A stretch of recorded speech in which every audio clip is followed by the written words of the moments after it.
안녕하세요. 오늘은 440페이지요. 200의 실현율시 등금능봉황대. 네. 요거 하기 전에요. 여기 저 파란색으로 글씨를 써놨습니다. 제가 320강. 오늘이 321강이거든요. 그러니까 바로 지난번 어제입니다, 사실은. 320강에 그 제일 위에다가 여기 P-433이라고 여기다 적었었어요. 433. 그게 이제 무슨 얘기냐면 433페이지, 책 433페이지 제일 위 4.7원율시 요런 뜻으로 적은 건데 433페이지가 틀렸어요. 제가 나중에 보니까 438페이지가 맞습니다. 이거 438페이지가 맞고, 그러니까 320강에서 여기 칠판에 적어놨던 거 433페이지라는 게 틀린 거고 438페이지가 맞는 거다. 네, 그렇게 정정을 합니다. 네. 그렇죠. 바로 438페이지 다음에 440페이지 오늘이니까. 등금능봉황대. 지난번에 지난 320강에서 그 최호의 유명한 저 황항루를 했죠. 거기서 그 일화를 소개시켜 드렸죠. 200과 황항루에 관련된 일화요. 200의 황항루에 올라가서 이제 좋은 경치를 보고 시를 쓰려고 그랬었는데 그 최호의 황항루 시가 그 황항루 누각에 걸려 있는 거를 이제 보고 그걸 읽고 이제 탄복을 했죠. 참 시를 잘 지었다고. 그래서 본인이 이제 지으려고 그랬던 시를 안 적었죠. 안 썼죠. 황항루에서 지은 시는 200은 없습니다. 그리고 나서 이제 금능에 있는 봉황대에 올라서 시 쓴 게 이 유명한 등금능 봉황대예요. 등금능 봉황대 가라고도 하고 그냥 등금능 봉황대라고도 합니다. 금능에 있는 봉황대에 올라서 지은 시 이런 뜻인데, 금능이 어디냐면은 그 책에도 나와 있습니다만은 그 지금으로 얘기하면 남경이죠. 남경, 강서성 남경의 이름인데 금능은 여기가 당나라 때 이름이고, 그럼 금능 지금 남경이고 금능 당나라 때 금능이었던 때가 그게 어디냐면 삼국 시대의 오나라 손권의 오나라의 수도가 거기였었어요. 근데 그 당시 이름은 건업이에요. 건업. 그 다음에 동진. 그 다음에 이제 사마시 서진이 책에도 언급되어 있습니다만은 곧 그 영가의 영가의 연호 쓰던 그때 하고 또 팔왕 형제들 간의 난에 의해 가지고 형제들이 서로 싸우면서 저 서북쪽에 있는 그 유목민족들 오랑캐들을 끌어들여서 싸웠어요. 그러다 보니까 오히려 그 사람 오랑캐들한테 나라를 빼앗겼죠. 그래가지고 이제 이 남쪽으로 내려와서 그 중에 한 사람 사마예가 그 당시 건업에 도읍을 세우고 나라를 일으킨 것이 그것이 동진이죠. 그러니까 북쪽에 있던 서진은 망하고 서북 쪽에 남동쪽으로 와서 동진 건업에다가 나라를 세운 게 그게 동진이죠. 네. 그러니까 이름이 이제 건업에서 금능으로 바뀌고 오늘날에는 남경이 된 거죠. 그리고 봉황대라는 것이 왜 봉황대가 거기에 세워졌느냐? 그 몇 가지 그 기록물에 그 전설적인 얘기를 적어놨는데 그 중에 하나를 여기다 소개를 해드립니다. 송서부서지라는 책에 송서부서지 몇 개 저기가 있어요. 근데 그 중에 하나입니다, 이거. 송서부서지에 보면은 남조 송때, 남조가 뭐냐면 위진남북조 시대의 남조를 얘기합니다. 남조가 동진이 들어가죠. 그 다음에 동진이 마지막에 그 장군 유유에 의해서 선양을 받아서 망해요. 그리고 이제 송나라가 들어서는 거예요. 그래서 요 송을 송나라가 몇 개가 있기 때문에 이걸 유송이라고 그래요. 유송. 성씨 유가 이게 한나라 유비도 그래서 유송이라 그래요. 같은 유씨죠. 유송 한나라. 그래서 남조시대 때 유송의 문제 3대 문제 때 원가가 이게 저거예요. 연호예요. 원가 14년 3월 병신일에 원가 14년이 AD로 서력으로 따지면 437년입니다. 병신일에 말릉이라는 곳에 사는 그 왕이라는 사람의 정원에 있는 그 이수 그 자두나무죠. 오얏나무 위에 요거는 요 기록 여기에 나와 있는 기록 그대로 적은 겁니다. 새가 공작 닮은 새가 2마리가 왔는데 옷에 찬란하고 담기를 공작처럼 담고 물음소리도 아주 맑고 모든 많은 새들이 거기 모여요. 깃털도 아주 우아하고 그 사람들이 보고는 이게 태평성대에 나타나는 봉황이다. 봉황. 그렇게 이제 여겼어요. 그러니까 국가에서도 큰 경사죠. 태평성대라고. 그러니까 그 당시 문제가 그래도 나름 정치를 좀 잘했어요. 근데 이 송나라는 참 그 남조나 남북조 시대 때 그 56국 시대 때의 나라들은 다 엉망입니다. 사실은. 그나마 요때 문제 때 조금 잘했어요. 56국 아주 그냥 혼란의 극치 아닙니까? 최고. 그러니까 이제 경사스러운 일이다. 그래가지고 그 자리에다가 그 대를 쌓고 봉황이라고 여겨가지고 그 새를 물론 이제 좀 있다가 이제 날아갔겠죠. 그래서 대를 쌓은 게 그게 봉황대다 그 얘기입니다.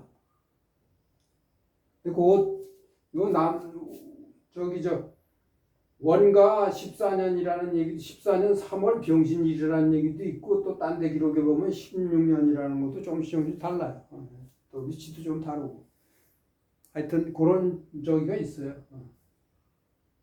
전설적인 얘기가.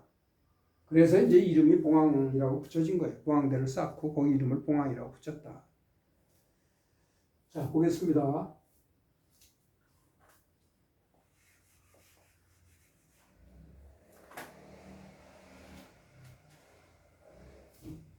요거는 지우겠습니다. 요 위에 요거. 지난 시간에 그 페이지수 잘못 적었던 거 다시 정정하는 거. 이미 이제 여러분들한테 말씀을 드렸으니까 한번 쭉 읽어보겠습니다. 봉황대상 봉황유론이 봉고대공 강자루다. 제가 요 시를 좋아했어요. 그래가지고 요 시는 제가 외웠었어요. 네, 젊었을 적에. 봉황대상 봉황유론이 봉고대공 강자루라.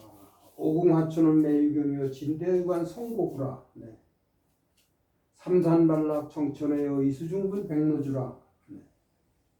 총이부 능피라니 장안불견 사인수라. 네. 여기 보면요. 사인수, 강자류 이거 들어보지 않았습니까? 강은 저절로 흐른다. 스스로 흐른다. 네. 요런 문구가 들어가는 거는 사람은 변하는데 산천은 그대로다. 그게 무상을 얘기하는 거예요. 인생 무상. 요 강자류란 말이 이색의 시에 있었잖아요. 이세계 씨 우리가 소개했죠? 저 오원율 씨 부병루에 제일 끝이 어떻게 됩니까? 산청강자류라 그랬죠? 산청강자류. 산은 그대로 옛날과 같이 푸르고 강은 스스로 흐르는구나. 산천은 변한 게 없는데 사람만 바뀐다. 천년 전이나 지금이나 산천은 그대로다. 사인수는 요거 지난 시간에 한 최후의 황학루가 사인수로 끝났죠. 연파광상의 사인수다 그랬었죠. 네. 여기는 장안불견 사인수요. 네. 사람으로 하여금 나그네로 하여금 슬프게 한다. 수심해졌게 한다. 이렇게 됐죠. 네. 자,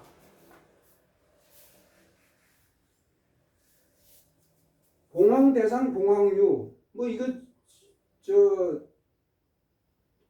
봉황대상 봉황 쉽습니다. 봉황대 위에서 봉황대 위에서 이게 장소를 나타내죠. 봉황대상. 네. 봉황대 위에서 봉황이 놀았다. 네. 뭐 별 설명이 거의 필요 없을 것 같습니다. 봉황대상에서 그럼 여기 어짜 빠졌다고 보고 그렇게 해석을 하면 되겠죠. 봉황대상에서 봉황 주어 서술어 봉황이 놀았다 이겁니다. 근데 봉과 대공 봉은 가버리고 대는 비어있다. 주어 서술어 그런데 강자류 주어 서술어 류 서술어 강은 요건 자는 스스로 부사죠. 스스로 스스로 흐른다. 변한 게 없다는 얘기예요. 이게 옛날에 봉황이 놀았는데 봉고대공하고 강자류 강은 그대로 흐르는구나. 이제 봉황대 위에서 올라가서 이제 그 옛날 그 봉황대가 지어진 그 전설을 생각을 하니까 옛날에 여기서 봉황이 놀았었지.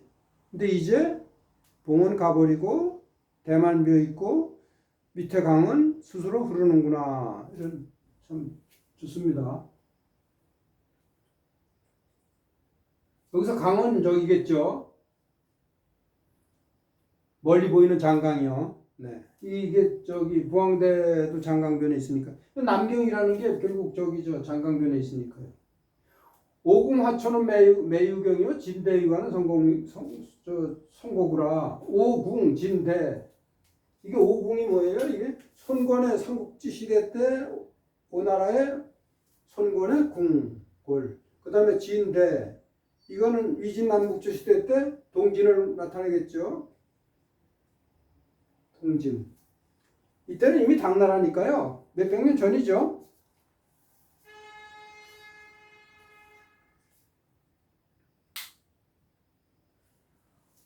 오나라 손권의 궁궐의 그 화초들, 그 아름다웠던 화초들은 매유경. 유경이 이게 그윽한 길. 그윽한 경이 길이고 유자 그윽한 길. 길에 묻혔다. 그러면 이게 화초, 오궁에 있던 화초, 오궁지 화초, 오궁의 화초, 주어, 서술어, 매경, 유경, 그윽한 길에, 요럴 때 매자는 여기 묻혔다 하니까 수동의 의미를 함의한 걸로 보면 되겠습니다. 그렇게 해석을 하면 되겠습니다. 이게 다 무상을 얘기하는 거예요. 강자류 얘기하고서는 그 다음에 무상한 거. 진대, 동진 때, 진나라 때 의관, 그 문무백관들이 썼던 의관, 그 다음에 여인들이 입고 그랬던 옷들 뭐 이런 거 전체 문물을 나타낸다고 주에는 그렇게 돼 있죠. 이게 진나라 때의 그 뭐랄까 그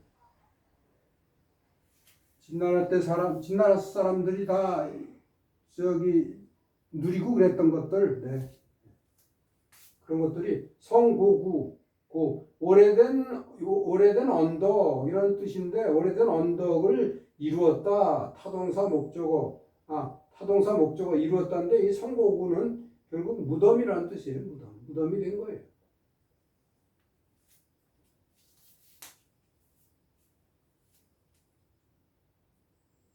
진대유가는 다 무덤이 되었다 이겁니다. 삼산발락 청천에여 이수중부 백로주라. 그래 또 멀리 쳐다보니까 삼산 발락 청천에 이 참 발락 청천에라는 저 표현이 아주 절묘해요. 멀리 보니까 우리 이거 딱 우리가 생각할 수 있는데 높은 데 올라와서 이제 먼 데 있는 그 산 같은 거를 높은 산을 보면은 같은 높이에서 이렇게 쭉 올려다 보이는 산 저쪽에 있는 산 보면 보통 구름이 껴 있을 때는 그 산 아래쪽은 구름이 껴 있으면은요 아래쪽은 안 보이고 위에 쪽만 쫙 구름 위에 올라가서 구름 위에 떠 있는 것 같죠. 그런 뜻입니다 이게. 세봉우리의 산에 대해서 그 설명이 있습니다 뒤에. 반쯤 떨어졌다. 청천에 푸른 하늘 저 멀리 반쯤 떨어졌다는 얘기는 푸른 하늘 위에 솟아있고 아래쪽은 안 보이는 거예요. 그래서 요거 발락 청천외를 청천지외라고 보면 좋다. 그렇게 뒤에 나와 있습니다. 청천지외. 청천의 밖에 반쯤 떨어져 있다.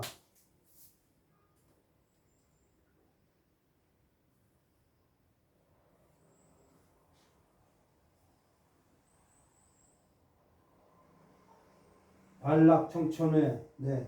그 얘기가 더 있습니다. 여기 그리고 제가 이걸 보다 보니까 진대에 대해서 서진 일대 사마염이 영가의 난으로 인하여 북방 이민족 오호에게 망하고 장안에서 남쪽으로 쫓겨 사마해가 금능 당시 건어 세운 나라가 동진이다. 이 시에서는 동진을 말한다. 이렇게 길게 진대에 대해서 설명이 되어 있는지 영가의 난 여기 몇 번 제가 말씀을 드렸어요. 왜냐하면 지금 이 작품들이 보면은요.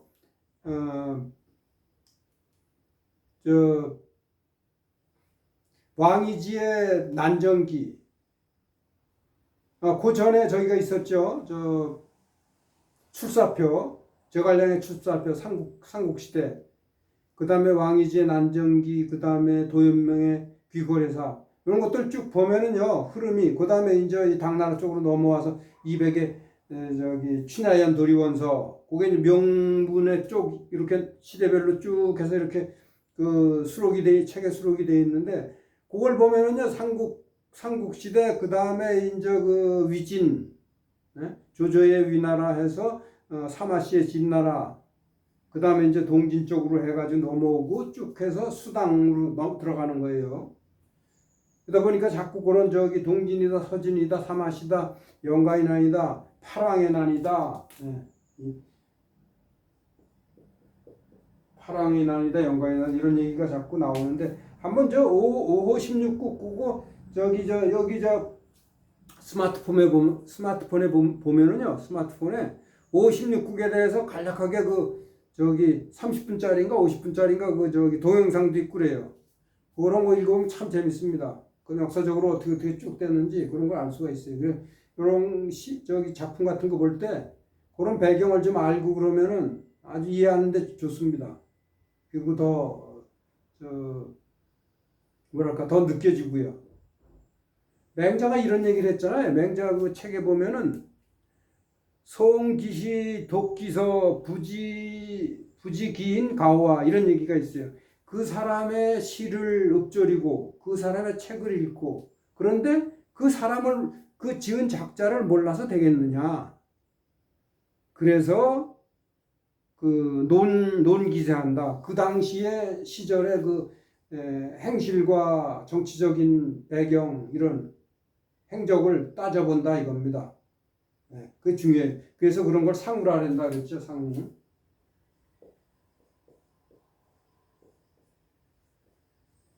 물러가서 버타는 거예요. 옛날 사람들하고 버타는 걸 상우라 그러죠. 그런 거 상우를 하려면 정치적인 배경을 알아야 돼요. 중요해요.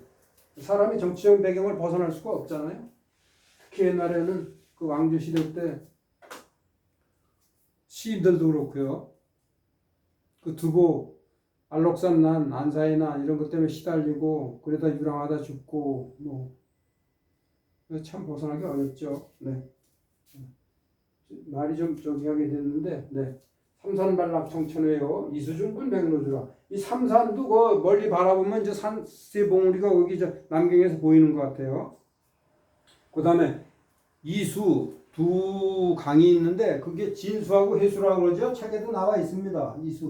이수는 진수와 해수를 가리키며 두 강이 백로주를 끼고 흐르는 것을 의미한다. 백로주는 백로가 많아서 붙여진 모래섬이다. 네, 그렇죠. 이 두 강은 백로주를 끼고 중간에서 나눠진다. 그 싸고 돈다 이겁니다. 네.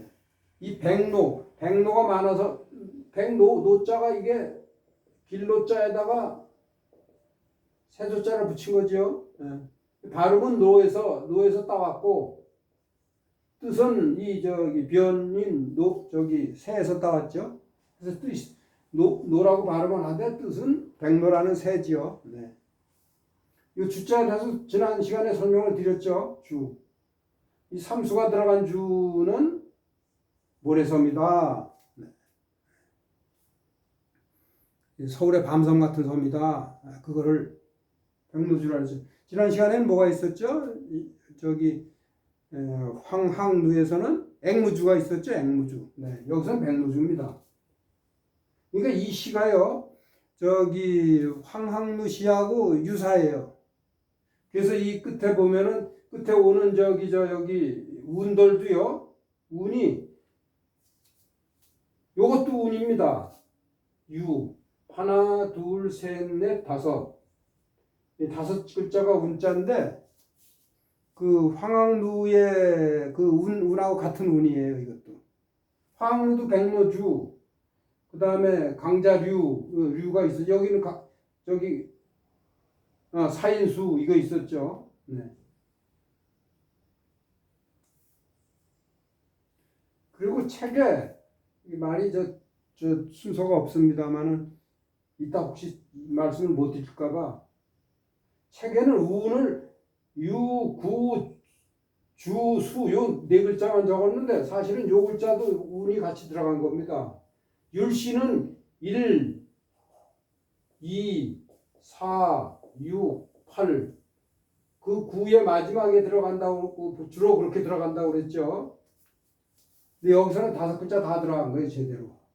근데 황항루는 사실은 이 글자는 운에는 안 맞아요. 첫 글자는. 황항루는 그랬어요. 근데 이 글자는 여기 이 등급능 공항대 200의 시는 제대로 운법을 다 맞춘 거예요.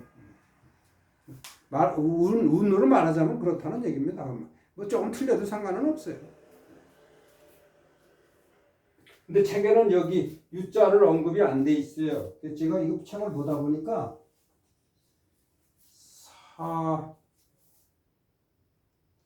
몇 페이지죠? 네, 441페이지. 441페이지 제일 위에서 두 번째 줄. 그래, 운자라는 여기 보면은 요 운자라는 게 여기 있는데 거기에 유, 구, 주, 수 네 글자만 운자로 표시가 되어 있고 유자는 누락이 되어 있는데 사실은 유자도 넣어야 됩니다. 여기 잘못되어 있습니다. 네, 죄송합니다. 이거. 자, 그건 그렇고 계속하겠습니다. 네, 백로주라. 총위 부은 능배라니 장안불견 사인수다. 네. 총위. 요 총위에 대해서 19풀이에 나와 있어요. 총위의 총은 결국 마침내라는 그 부사입니다. 그 다음에 위는 여기서 뭐로 보냐 하면은 위를 전치사로 봐가지고요. 두 가지로 볼 수 있어요. 위, 부은. 요거를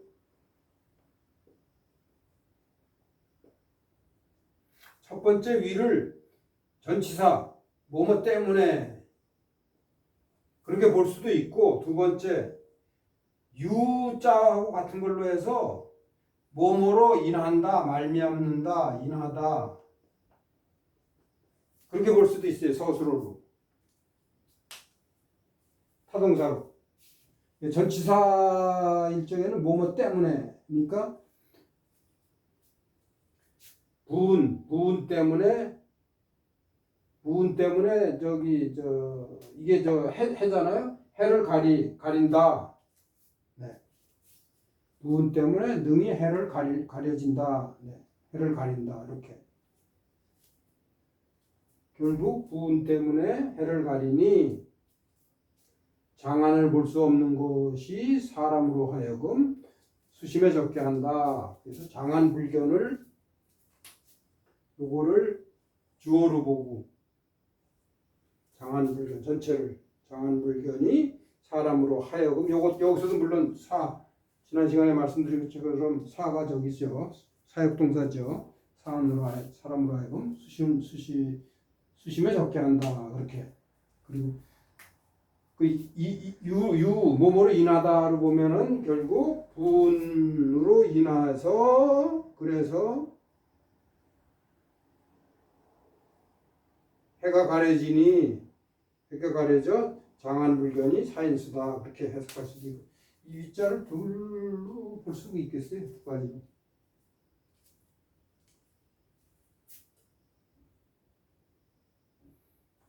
근데 책에는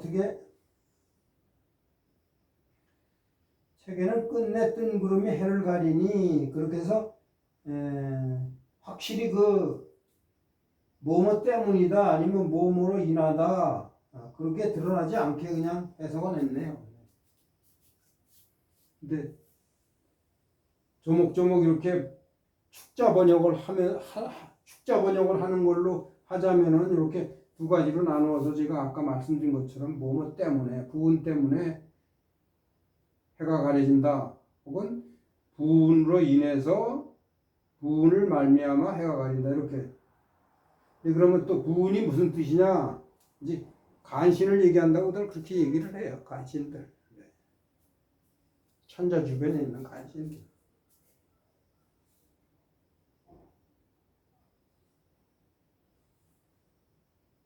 자,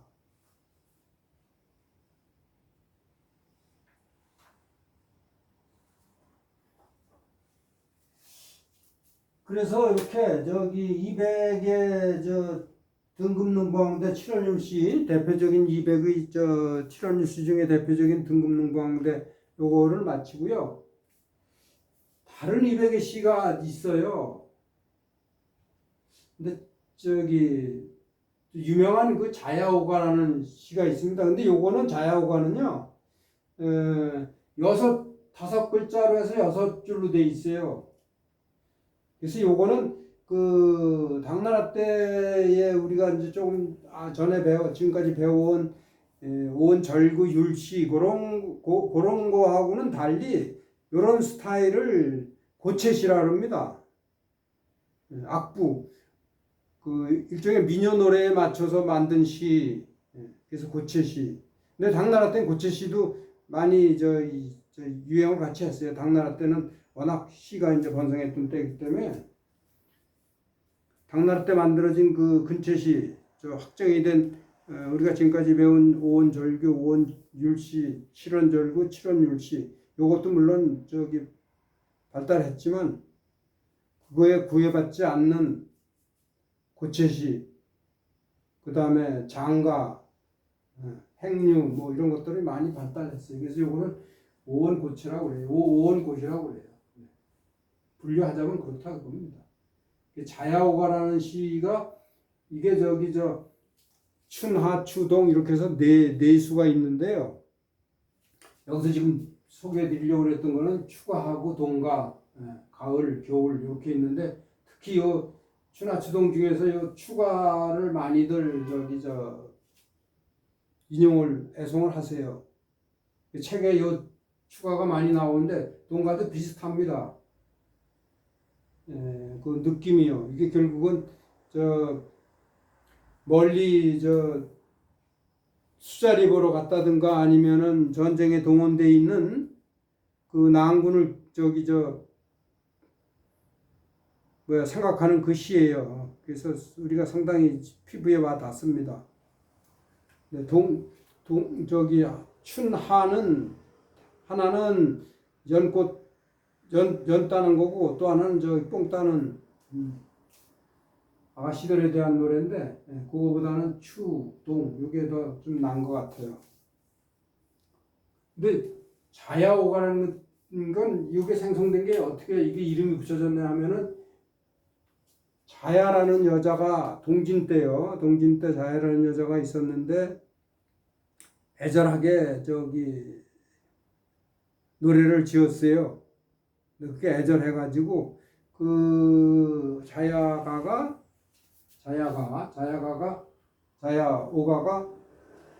금방 유행을 했대요. 사람들이 많이 좋아해가지고. 그리고 이제 이건 자야는 그 여자 이름인데 오자가 왜 붙었느냐면 동신시대 때 그 여자가 살았던 데가 거기 동진이 사실은 오나라 땅이니까요. 건업 거기를 수도로 했다 그랬잖아요. 남경. 네. 그래서 오나라 땅의 여자라 그래가지고 이제 오자가를 붙여가지고 자야오가라 그랬는데 그래서 그거에 의해 가지고 그 노래 악곡에 의해서 이적을 200이 봄, 여름, 가을, 겨울로 해가지고서는 이렇게 오온고시를 지은 거예요.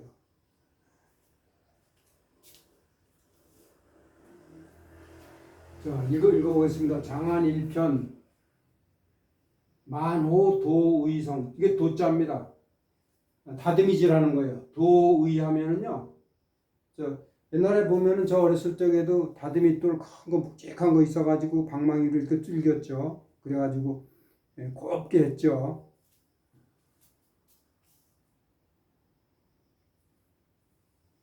도의성, 다듬이 소리. 네.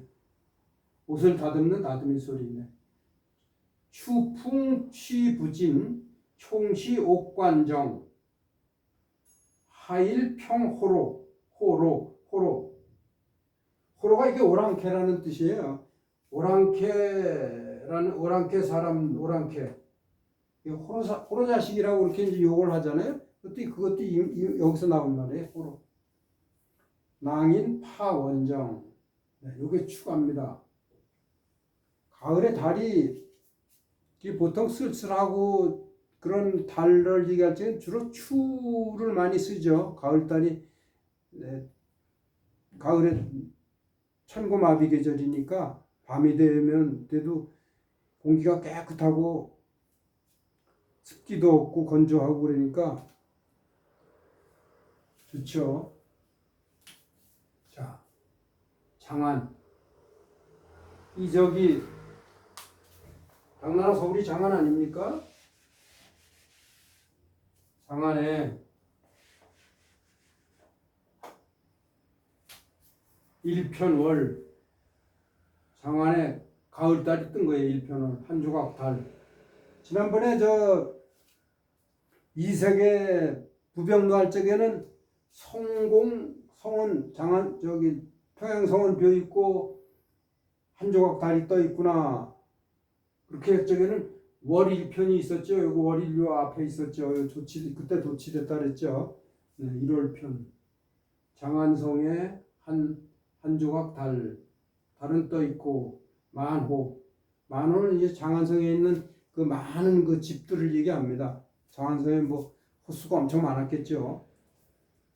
서울이니까 장안성에 많은 온 집들에서 수의성 다듬이 소리가 들리는구나.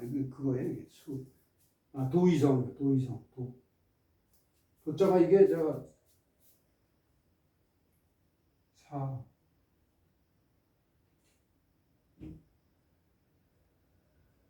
이게 목숨 숫자 아닙니까? 목숨 숫자 앞에 이게 손수가 들어가 있죠. 그러면은 수가 도로 바뀌어요. 발음이. 근데 목숨수 말고 물수가 들어가면 이게 뭐가 되죠? 파도할 적에 도자 되죠. 발음은 계속 도인데 뜻은 파도가 되고, 그 다음에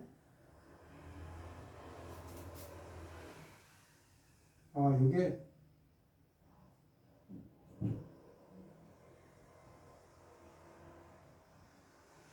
사람 인변이 들어가면 이게 이때는 주가 되는데 도가 아니로군요. 주. 이게 주가 무리 주자예요. 무리. 그룹. 패거리.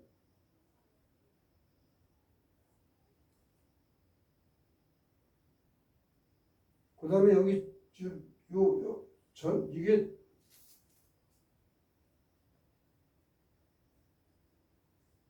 이게 대비 밭전이 들어가면 이것도 주자인데 밭두둑주. 이게 도하고 주 두 가지로 나눠지는데요. 발음이. 네. 여기서 돕니다. 온 집에서 장안성의 온 집에서는 다듬이 소리가 들리는구나. 이 다듬이 소리가 옷을 다듬으니까 옷을 만들려고 그러는 거잖아요. 추풍 취부진 가을바람이 부니 가을바람 주어 취 불다 바람이 불다 이거죠. 가을바람이 부는데 부진. 그래서 여기 말릴 이자를 넣어서 이렇게 해석하면 좋겠습니다. 가을바람이 부는데 그러나 말릴 이자 그러나 여기 말릴 이자에다에 부정이 나오면은 보통 말릴 이자가 그러나 이렇게 역접으로 해석을 주로 한다 그랬죠. 그러니까 그래서 여기 그러나 부진 다하지는 않는다 그런 뜻이죠. 가을 바람이 부는데 다하지는 않는다. 그 얘기는 무슨 얘기냐면 다하다는 것은 끝난다, 스톱이 된다 그런 얘기거든요. 다하지 않는다는 얘기는 끊임없이 분다 이겁니다. 네. 밤새도록 끊임없이 분다. 가을 바람은 끊임없이 부는구나. 네. 총시 옥관정 모든 것 모두 초시 이것은 이 시자가요. 이 강조의 뜻이에요. 강조. 이것이라고 이렇게 해도 되고 아니면 그냥 번역을 안 해도 돼요. 이 모든 것이 옥관정 옥관지정이에요. 옥관지정. 옥관이 뭐냐면 옥문관을 얘기해요. 서역 도낭 서북 쪽에 있는 옥문관.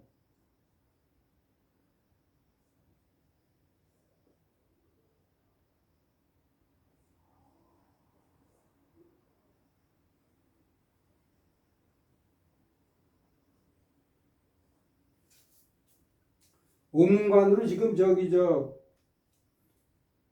거기 전란이 일어나 가지고 오랑캐들하고 싸우러 지금 남편이 징집이 돼서 갔어요. 그래가지고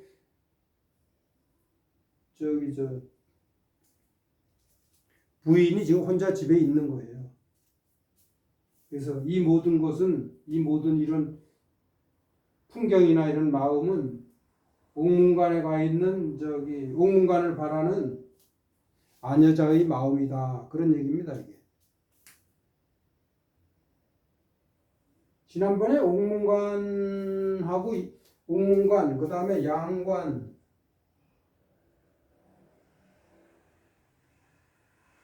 옥문관 양관을 요거를 왕위의 위성국 할 적에 자세히 설명을 드렸죠. 어디에 있는지. 그 장안에서 나와가지고 하서주랑을 넘어가서 도낭에 이르면은 서북 쪽으로 올라가서 천사산맥 쪽으로 가면은 거기 서북 쪽으로 도낭 나가서 서북 쪽 가다가 서북 쪽으로 조금 가면은 거기에 옥문관이 있고 그래서 옥문관을 다시 넘어가면은 이제 어디죠? 우르무치 가는데 그 천사산맥이 있고 그래서 거기가 이제 하나의 서역으로 가는 실크로드의 하나의 루트고 그 동남에서 남서쪽으로 조금 내려가면은 양관이 있다 그랬지. 양관. 그거는 서역남로라 그랬죠.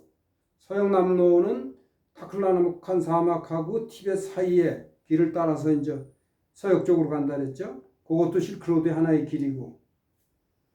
네, 그래서 그 옥문관, 양관에 대해서 그때 지도 간단하게 가략적으로 지도를 그리면서 제가 설명을 드렸었어요.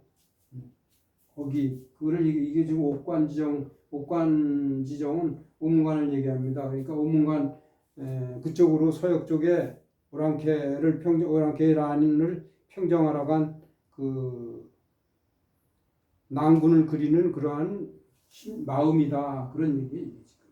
이 모든 것은 옥관 지정이다. 낭군을 바라는 마음이다. 하시 어느 날 하일 어느 날 하시는 어느 때지요. 근데 하일은 어느 날 what day 어느 날 평호로 오랑캐를 평정하다. 오랑캐 목적어 타동사 오랑캐를 평정을 해서 평정을 하고 낭인이 남편을 얘기해. 남편이 원정을 목적어 타동사 원정을 마치겠는가. 어느 날 오랑캐를 평정하고 낭인이 원정을 마칠 것인가. 마치리요.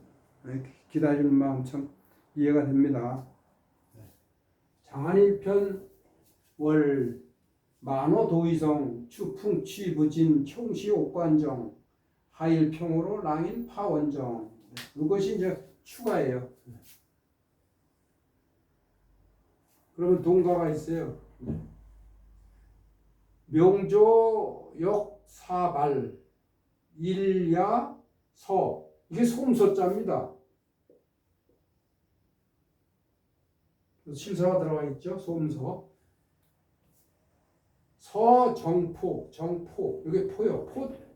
저기 도포할 적에 도포자락이라고 그러죠. 네. 소수추금냉 소수추 뽑다. 네. 나가 이게 어찌나자고 똑같은 겁니다. 나가 이게 어찌나 이게 저기 의문사예요.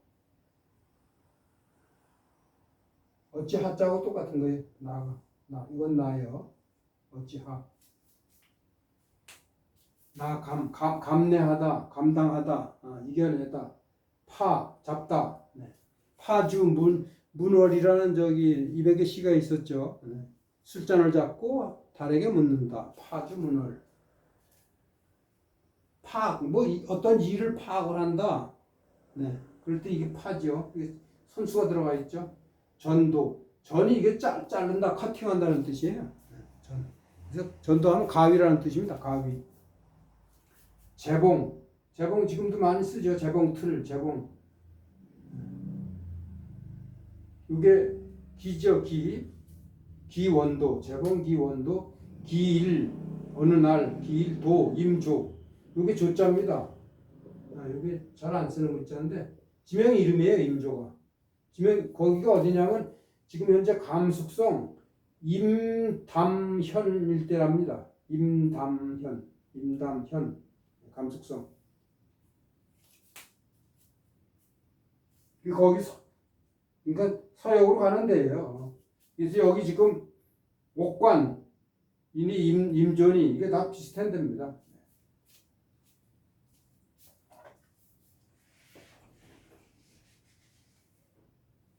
자, 이거 해석을 해보겠습니다. 명조가 이게 내일 아침이에요. 내일 아침. 명일 하면은 내일 아닙니까? 명조. 내일 아침에 역사가 출발한다 이겁니다. 역사는 옛날에 역을 뒀잖아요. 역참이라 해가지고. 그래서 문서 전달을 하고 물건도 좀 전달하고 그러는 파발마 띄우고 그러는 거. 그러니까 내일 아침에 역조리. 네. 여기서 그런 거 나르는 뭐랄까요? 통신병이랄까? 지금으로 얘기하면 우체부. 네, 우체부 같은 거예요. 내일 아침에 역사의 우체부가 떠난다고 한다. 아니, 일야는 이게 일이라는 거를 쓰면은 일국이라고 이렇게 일국. 혹은 일향, 일국지사. 일국지사 하면 온 나라에 유명한 사람이지. 온 나라. 이게 온 나라라는 뜻이 있어요. 일향하면 온 고을. 일야 하면은 온 밤, 밤새도록. 네. 온 밤을 밤새도록 서정포. 정포가요. 이게 정이 정벌한다. 전쟁을 하는 거 정벌하는 거 아니에요? 포는요. 도포라 그랬잖아요. 정포가 말하자면 이게 전투복이에요. 지금 쉽게 얘기하면 전투복. 옛날에 전투복.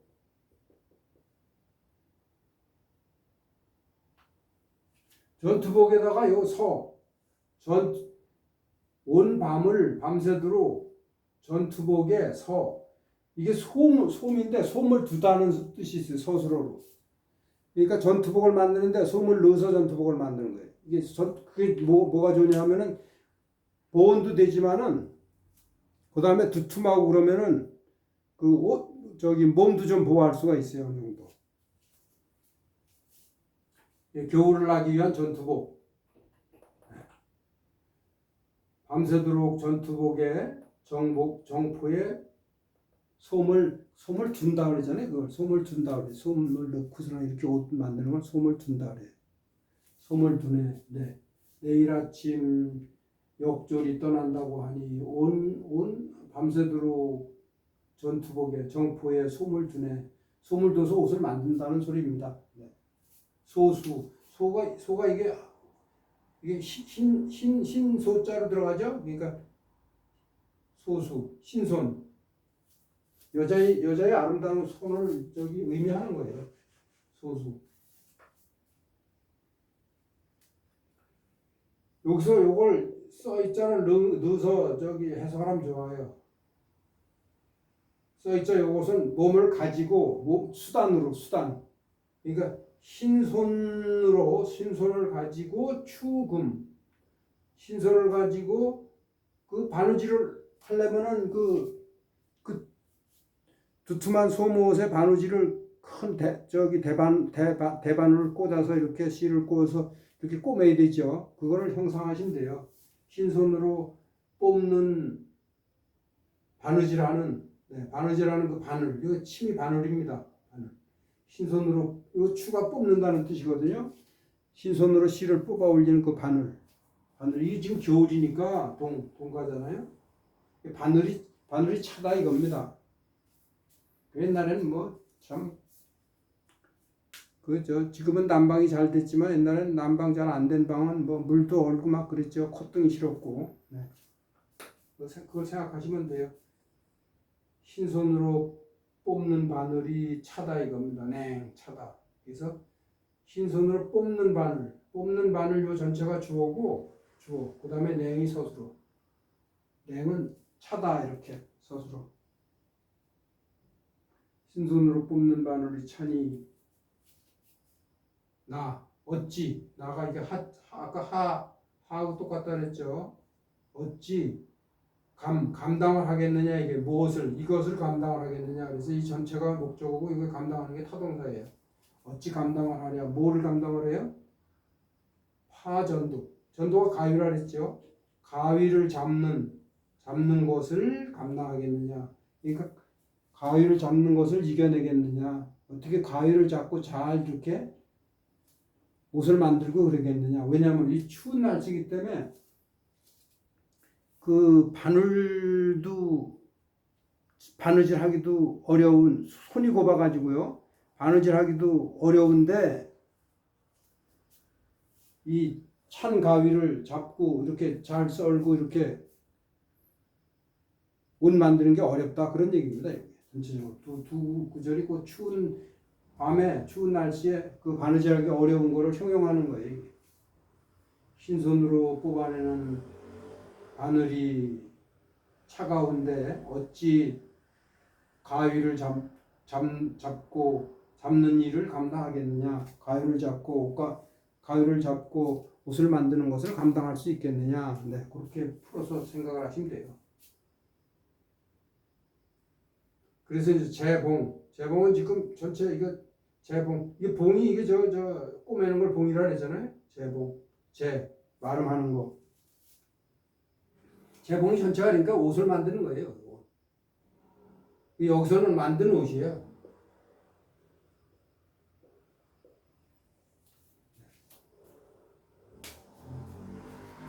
만든 옷을 기원도, 먼 길에 붙인다 이겁니다. 만든 옷을 여기서는 요걸 타동사로 보고 붙인다. 이게 저 목적어인데 재봉 만든 옷이 목적어고 기가 타동사인데 요 도치가 된 걸 보면 되겠습니다. 먼 길에 붙인다. 여기 앞에 어자를 넣어서 만든 옷을 먼 길에 붙이니 길 어느 때 길 어느 때에 어느 날에 그러니까 뭐 어느 때에 영어로 웬 정도 어느 날에 어느 때에 임조 여기 지금 임조가 저기 지금 이 남편이 가 있는 데예요. 서역 감숙성 추가로 얘기하면 여기 옥관쯤 되는데 거기에 지금 저기 징집이 돼가지고 거기 가서 지금 군대 생활을 하는 거예요. 그래서 지금 뭐 싸우는지 경계를 쓰는지 모르겠는데 하여튼 거기서 군대 생활을 지금 하고 있는 거예요. 거기가 엄청 춥거든요. 엄청 춥습니다. 사막 지역이요. 겨울에 엄청 춥죠. 일교차가 심하고. 어느 날에 임조 땅에 도달할 것인가. 임조. 아까 말씀드렸죠. 감숙성, 임단현, 서역 지방이라고 이렇게 그냥 이해하시면 돼요. 만든 옷을 먼 길에 붙이니 어느 날에 어느 때나 임조 땅에 이미 계신 임조 땅에 도착할 것인가. 참 요 두 수가요.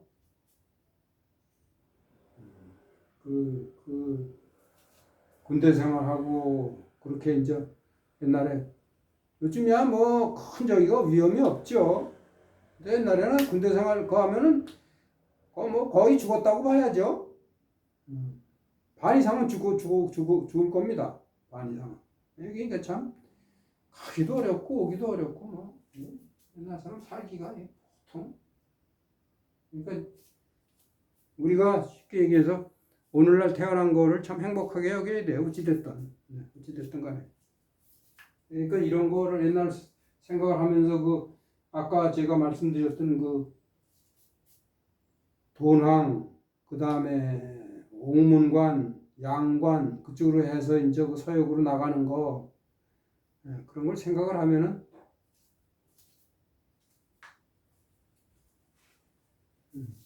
저기 추가하고 동가가 마음에 와 닿으실 거예요. 자, 제가 여러분들한테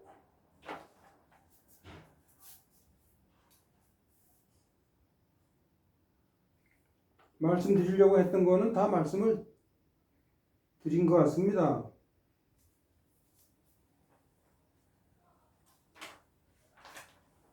여기 간단히 하나 더 말씀드리면은 아까 여기 총시 옥관정이라는 거 있었는데 이 시가 강조의 뜻이 좀 있다 그렇게 말씀을 드렸었잖아요.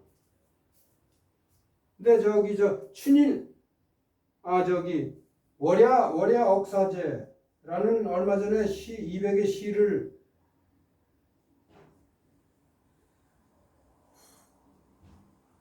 제가 소개를 해드렸었죠. 월야 억사제 달밤에 동생들을 생각을 한다.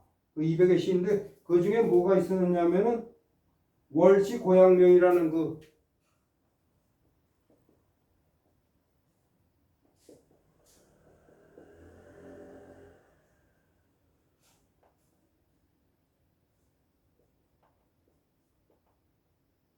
요 구절이 있었어요. 여기 시가 이 시하고 똑같은 겁니다. 네. 해는 곧, 다른 곳, 다른 고향, 강조인데 이것도 다른 고향, 여기서 고향지명이라 했죠. 고향의 밝음. 여기에 달, 지금 두버가 바라보는 지금의 이 달이나 이것도 서쪽으로 지금 피 나온 거라 그랬죠. 그때 감숙성 진주라 그랬던 거예요. 거기 피난 안사인 안 때문에 피난와 가지고 여기저기 흩어져 있고 고향에 있는 저 동생이 넷이나 있었다 그랬는데 동생들을 생각하는데 여기에서 내가 보는 이 달이 고향 땅에서의 그 밝음과 같다. 여기 달이나 고향 땅에서의 밝음과 같구나. 그때 여기 총시 요거 있었죠. 네, 그거 정도 하고서는 나머지는 네. 자, 여러분 여기까지입니다. 안녕히 계십시오.